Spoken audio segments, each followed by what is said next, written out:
অক্ষয় তৃতীয়া দিনটি পুরাণ মতে বিশেষ। পরশুরামের আবির্ভাব দিবস, গঙ্গার মর্তে আগমনের দিবস।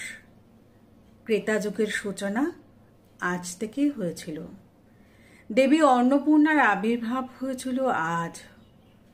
দেবতাদের কোষাধ্যক্ষের দায়িত্ব পান কুবের। মহাভারত লেখার সূত্রপাত আজ থেকে। জগন্নাথ দেবের রথযাত্রার রথ নির্মাণ শুরু হয় আজ থেকে। লক্ষ্য করলে দেখা যায় দিনটি অন্যরকম। প্রাকৃতিক কিছু কারণ আছে। সূর্য ও চন্দ্রের অবস্থান এমনভাবে শরীরে পড়ে যে মন প্রফুল্ল হয়। আজ বস্ত্রদান করলে অসুস্থতা দূরে যায়, মৃত্যু ভয় জয় হয়।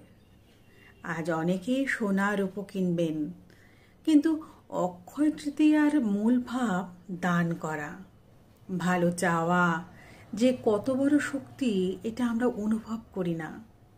আজকের যুগে হয়তো কোনো মূল্য নেই, কিন্তু আজ আমি আমার সুখীর সুস্থতা, বন্ধুদের লেখার সাফল্য আর পরিবারের নিরাপত্তা কামনা করি।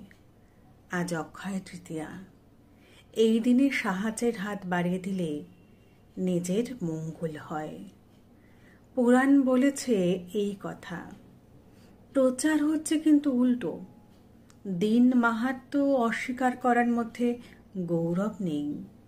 নিজেকে আশীর্বাদের উপযুক্ত আধার তৈরি করতে হলে আজ উপযুক্ত শুভ দিন।